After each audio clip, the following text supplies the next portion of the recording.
bones are piled up in dark corners and wedged into tight crevices in the rock walls. In addition to the Crystal Maiden, they find the remains of 13 more humans, adults, children, and even infants.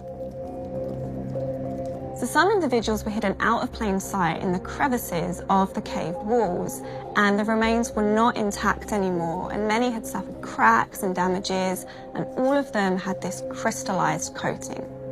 While precise dating is impossible, archaeologists determined, based on ceramics and charcoal found nearby, that all of the human remains are from the same time period, between 700 and 900 CE.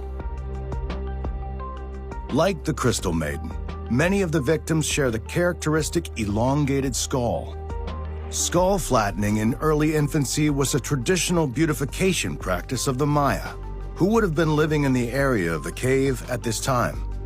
Additional lab testing showed that the strange crystallized crust covering the skeletons is actually calcite. Calcite is a common mineral that makes up limestone. It comes in all sorts of textures and colors.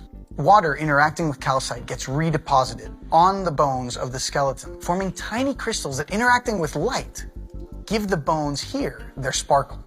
This cave system, like much of Belize, is entirely limestone. Over the years, water and moisture have dissolved and transferred the calcite, creating unique rock formations and impressive stalactites and stalagmites. The individuals were found in areas that were either submerged in water for some time or in the direct flow of water. The archaeologists believe there must be some significance to the location of these remains, given that the Maya ventured into these deep caves at great risk.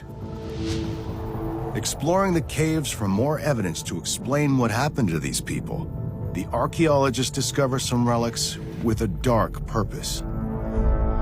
They found weapons made of both extremely sharp obsidian and stingray spines, known to have been used in bloodletting rituals. This was clearly an important ritualistic and spiritual site with great power for the Maya. Bloodletting is a non-fatal process. It's very controlled, very painful, but something different seems to have happened here. Archaeologists identify a stone altar made of stalactites with a 4-foot-tall carved stingray spine as its centerpiece. They believe this is where Maya priests would have performed their rituals. This altar is where the cave gets its name, Actun Tunichil Muknal, meaning the cave of the stone sepulcher.